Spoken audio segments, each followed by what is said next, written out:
kan. Jadi cerita dia Allahumma salli alaihi wasallam, ada satu kisah sahabat Nabi. Sahabat Nabi. Kalau tak silap saya, sahabat Nabi itu nama dia Sayyidina Anas. Kan. Sayyidina Anas ni kalau tak silap saya lah cerita ni. Saya mengaji tu. Satu hari Sayyidina Anas nak jumpa dengan Sayyidina Osman. Sayyidina Osman khalifah Islam yang ketiga. Masa dalam perjalanan dan jumpa khalifah tu, cerita dia berselisih dengan seorang perempuan. Kan? Perempuan tu terangkat kainnya tersingkap sikit saja. Maka Sayyidina Anas ni cerita dia tersingkap, mata dia tertengok. Bukan dia nak tengok, dah perempuan tu depan dia tersingkap. Kan? Maka dia tengok tu, baik. Dia pergi jumpa, dia akan jumpa Rasulullah, dia jumpa Sayyidina Osman. Kan? Baik, Sayyidina Osman ni menantu Rasulullah. Ya, dia sahabat merangkap menantu. Sayyidina Abu Bakar dengan Sayyidina Umar sahabat merangkap pak mentua. Sayyidina Abu Bakar pak mentua Nabi, Sayyidina Umar pak mentua Nabi, Sayyidina Osman menantu Nabi, Sayyidina Ali pun menantu Nabi. Jadi Sayyidina Anas lepas terpandang perempuan tu, dia pun jumpa Sayyidina Osman. Bila dia pergi jumpa Sayyidina Osman terus kata dah. Tak ada ayat lain yang mula-mula Sayyidina Osman kata. Sayyidina Osman terus kata apa kat Sayyidina Anas? Aku terpandang zina di matamu. Kasyafnya. Batinnya dah. Sayyidina Osman. Ya, mai tak ada sembang apa ni. Aku terpandang zina di matamu. Mai belum omor.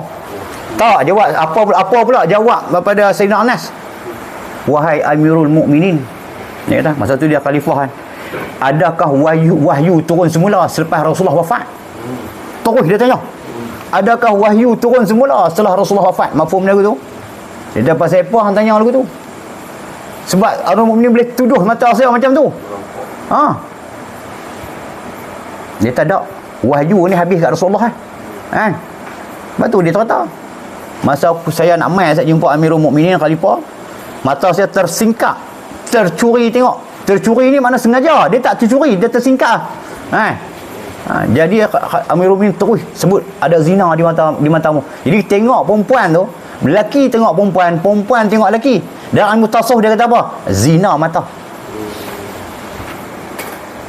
Nampak tak? Zina mata. Jadi itulah ayat tu Sayyidina Osman baca apa dia? Ayat apa? Ada Osman baca dalam riwayat kata apa? Ingatkah kamu akan sabda Nabi, hadis Nabi? Apa hadis Nabi tu yang saya baca? Ittaqu firasatul mu'mini fa innahu yanziru binurillah.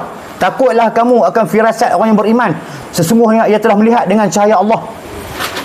Bukan dia tengok dengan hissi, dia tengok dengan apa? Maknawi, batin. Nampak? Betul tu. Jadi cerita dia tengok perempuan ni 40 hari kita kena istiqamah jaga mata. Kena tinggal selama 40 hari. Nampak tak? Macam kita orang kata makan arak lah 40 hari amalan tak terima. Lepas tu lepas makan arak tak mau semayang dah. Dah. Kan bila minum arak sedikit, walaupun sedikit 40 hari tu tak terima mana itu tak boleh semayang. Mak kena semayang sebab tu lah. Nak abang kata beratnya dosa tu. Nampak tak? 40 hari. Jadi kalau kita guna mata kita untuk berzina, apa ada kesan kepada batin kita? Kata ulama tasawuf kata, dia ada kesan pada batin lah. Apa dia? Kesan dia, kita hilang kemanisan buat ibadat. Dia tak manis. Jadi orang yang himpun dosa syariat, dosa tangan, dosa mata, dosa mulut, dosa kaki, dosa mengumpat, dosa macam-macam. Bila dosa tu bertimbun di dia, dosa tu menjadi apa? Ikat dia untuk buat taat. Orang yang berat, nak mengaji berat, nak main mengaji berat, segan, nak semayang berat, nak zikir berat, nak selawat berat, nak baca Quran berat. Hak jenis hak Tuhan suruh ni, kesemua berat. Apa tanda dia? Suluh diri kita tu, guru kata. Dosa zahir dia banyak. Dosa tangan, mencuri ke, buat tak elok, dosa kaki, dosa mata, dosa telinga, dosa mulut, dosa parat, dosa perut, makan benda haram. Farat dia guna untuk benda haram. Dia himpun dosa tu, dia menjadi apa? Ikat kita untuk buat taat. Memang betul benda ni. Siapa dosa banyak, dia tak bertaubat, dosa tu jadi apa? Tali. Tambat batin dia. Dia nak buat tak boleh walaupun dia terangin. Nak selawat 1000 kita tahan selawat lah sehari 100. Ha? Dengar 100 jegi mata macam Sakratul Maut. Ha. Tengok apa dia Abang Zam kita kata. Dia habaq kawan dia kata aku menega tak boleh pi lah dia kata. Teruk lah. Macam mana menega aku tengok relax kan sehari boleh 2-300. Dia kata senang dia kata. Hang selawat sehari 1000. Kawan dia kata apa dia hang kata kali lagi? Sehari 1000. Tu dia. Kawan dia kata lagu tu dia macam tahu. Dia kata Syekh kawan aku boleh jegi kat aku. Macam nampak hantu. 1000 lama mana nak buat La ilaha illallah. 12 minit dia selawat sehari 1000 ni. Dia terkejut tu. Macam malaikat pun depan. Nampak tak? Nak abang apa? Tika nombor tak berhenti. Cerita dia. Sehari-hari ada cun. Tu dah. Lepas tu pula. Tika nombor tu selesai. Sebelum tika nombor dia kira tu. Betul duduk kedai kopi ramai-ramai tu. Hang kira berapa hari ni? Hang kira berapa? Kita tahu kita duduk kedai kopi daripada sembang sebelah kita meja kan. Hang cun berapa ni? Hang cun berapa? Kira hak tu dah zuhur tu sampai pukul 6 tak tikam. Itu masa ada zuhur sampai pukul 6 tu 6 jam tu. Boleh duduk kedai kopi tu kan. Malah lepas tu tikam balik rumah. Sehari ke 9 main pula. Main 9 sembang.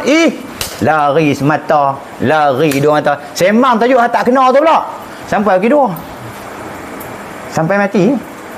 Terikat benda tu. Betul tak?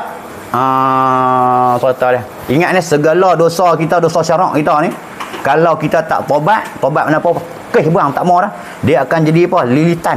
Ikat kita tak boleh buat. Ni benda ni kotai. No?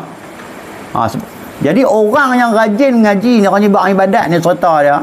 Dia cerita dia. Dia dosa dia, asal dia dosa banyak. Dia pun buat baik banyak. Terang potong.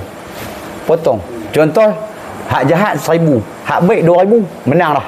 Ni hak jahat 1000, hak baik ada RM1. Dia belit dalam tu lah. Dia jawab apa? Nanti tu aku ngaji. Tu dia kata apa pula? Tak larat dah, otak tak boleh fikir dah. Dah kali bang cerita lah dia. Lubang kubur. Ingat dia menghilangkan kemanisan ibadat. Kita selawat tak sedap. Zikir tak sedap. Baca Quran tak sedap. Nampak tak?